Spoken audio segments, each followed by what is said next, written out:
Nuestro compañero y querido amigo Gastón Rossetti, que está en Carlos Paz, desarrolló una investigación pero muy interesante,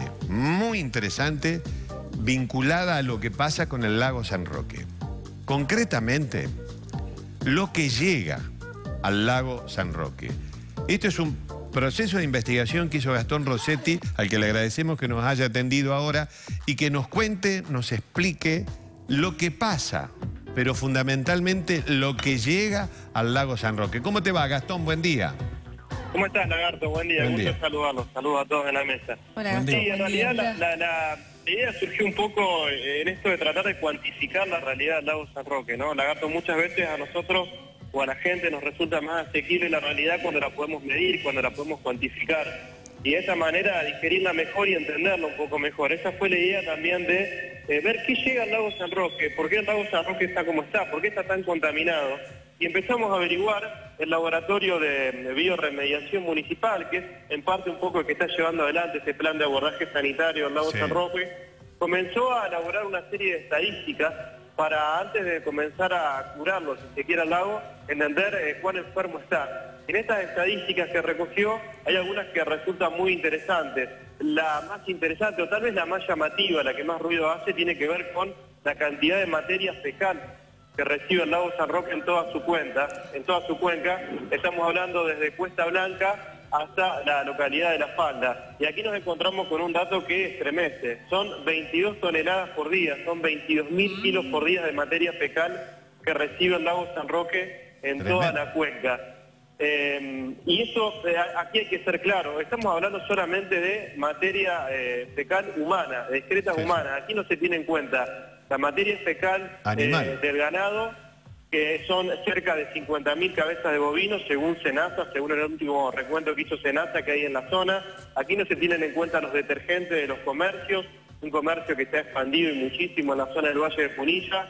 Aquí no se tienen en cuenta fertilizantes y muchísimas otras cuestiones que también influyen en la contaminación del lago. Solamente las excretas humanas, estamos hablando de 22.000 kilos por día, lo que supone un número abismal si lo tenemos en cuenta por año. Son más de 8 millones de kilos de materia fecal por año que recibe el lago San Roque. Materia fecal sin tratar estamos hablando, ¿no? Sin tratar. Lo cual realmente es tremendo. Claro, como se llama, como se dice o se denomina cruda, digamos. Exactamente. Cruda. Tiene que ver con localidades que no tienen desarrollada la red de cloacas, Lagarto. Eso es muy claro.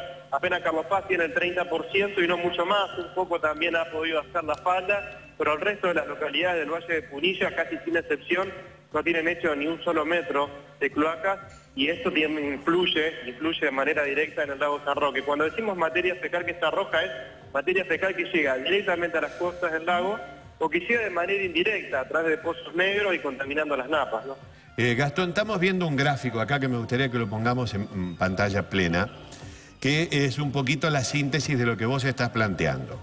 22 toneladas de materia fecal por día, 13% de sedimentos tiene el lago, 20% de camalotes en la superficie, 1,5 metros de transparencia en el centro, pero hay un dato que dentro de todo es alentador. 2 años aproximados de recuperación del embalse. ¿Qué quiere decir? ¿Que en 2 años se podría más o menos recuperar esto? Para explicarle un poco el gráfico que usted está señalando, Lagarto, ese 20% de camalotes es la superficie que habría que plantar para tratar de recuperar el lago en 2 años. Se estima que, de acuerdo a la situación en la que se encuentra el lago San Roque, y teniendo en cuenta que la mejor herramienta a la que se ha acudido y que entienden los especialistas que es la que está mejor probada y la que más resultados ha dado en Uruguay, en Brasil, en Colombia, en China, es la plantación de estos camalotes, que lo que hacen es comer el fósforo y el nitrógeno que está dando vueltas allí en el lago San Roque, que es lo que termina contaminando y generando estas algas. Si se llega a plantar un 20% de la superficie total del lago San Roque, este lago podría recuperarse entre 1 año y medio y 2 años. Pero atención, ¿qué decimos cuando hablamos de recuperar? Aquí no vamos a hablar de un lago cristalino, ni mucho menos, porque tampoco hay que crear falsas expectativas. Recuperar para los especialistas es reducir al menos un 50% la cantidad de fósforo y nitrógeno que tiene el lago. Esto aumentaría por lo menos 1 metro más la transparencia del lago y llevaría a que ya no se formen estas algas que no solamente dan un aspecto muy feo para el turista que llega a las costas del lago San Roque, sino también el olor que por momentos se torna nauseabundo. Bueno, esto ya no ocurriría si se logra reducir un 50% el fósforo y el nitrógeno. Claro, ¿Se puede reducir más? Sí, se lo puede reducir más, nos decían, pero depende de un esfuerzo económico muy importante y de aplicar otras herramientas aparte de esas plantas, ¿no? De estos camalotes. Claro, digamos, lo de los camalotes soluciona una parte, pero si nosotros le seguimos echando las 22 toneladas claro, todos los días... ¿Cómo sería el proceso de recuperación? Es decir, lo de los camalotes hay que ver si se reduce eso de las 22 toneladas, hay que ver si se acomoda todos los desperdicios de la cuenca, como vos decía, detergentes, pesticidas, el ganado, etcétera, etcétera. Si se suma un poquitito de cada lado, es seguramente que entramos en un proceso de recuperación un poquito más profundo. Gastón, con respecto a estos datos que son realmente muy impactantes que estás compartiendo con nosotros, ¿pudiste investigar también cuál es la situación con respecto al cuerpo humano? Porque recordemos que todos los veranos y durante todo el año hay personas que realizan no solamente actividades deportivas, deportes náuticos, también los turistas que se bañan en el lago San Roque. ¿Cuáles son las principales consecuencias de tener el lago en estas condiciones? Mariana, ¿cómo estás? Buen día. Mira, aquí se ha trabajado en base a antecedentes y lo que vos planteás es muy interesante. Los antecedentes respecto del contacto humano con estas cianobacterias hablan desde fiebre muy alta hasta casos extremos, absolutamente extremos. Nosotros creo que lo hemos hablado alguna vez en el show, de personas que han fallecido. Pero bueno, era una situación particular de pacientes diabéticos que por un día, esto se dio en Brasil, un día que la planta de tratamientos falló o no funcionó como debía funcionar, tuvieron un contacto prácticamente directo con esta cianobacteria y debido a su cuadro delicado de salud terminaron falleciendo. Lo más común, lo más probable son fuertes dolores de estómago, fuertes dolores de cabeza, vómitos, diarrea, y es por eso que aquí se ha trabajado en empezar a prohibir, o no prohibir, pero sí empezar a aconsejar respecto de las actividades que se realizan en el lago San Roque. No solo en Carlos Paz, estamos hablando también en muchas de las comunas que tienen acceso a este lago. Por ejemplo, a los pescadores se les recomienda no consumir los productos, no consumir los pescados que salen del lago San Roque. A los bañistas se les recomienda solamente recrearse en los ríos y ya no en la desembocadura del lago San Roque. A las personas que realizan tareas en lancha también se les recomienda no tener contacto con el agua. Y así con todas las personas que de alguna u otra manera tienen una actividad en el lago San Roque. Son recomendaciones, aquí tampoco se intenta ser alarmistas al respecto, pero se sabe, el contacto directo con estas algas produce consecuencias, leves en algunos casos y más serias dependiendo del estado de salud de la persona.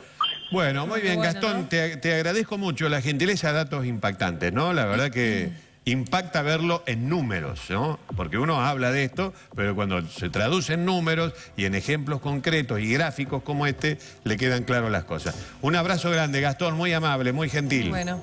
Abrazo grande para todos, que tenga buen día. Hasta luego, hasta luego. Lagui, este es el momento también de pensar en los otros lagos que tiene la provincia, ¿no? Que si bien reciben también, me parece, todas estas cuestiones de materia fecal y desperdicios, que se realicen los tratamientos ahora tienen que empezar. Si no, se nos van a arruinar todos los el que se viene es el de los molinos. Si no lo cuidan al de los molinos, que no sé si estarán haciendo cosas, no, la verdad que se ve poco movimiento, pero el que se viene es el de los molinos y después seguirá el de Piedras Moras. Me dicen que está empezando con problemas, que es el más nuevo de todos los lagos, ya está empezando con problemas. El de la Quebrada está bastante bien. El de la Quebrada, bueno, porque no está urbanizada la zona, pues tienen esa suerte, o está poco urbanizado. Y el de Embalse de Río Tercero ya tiene también problemas.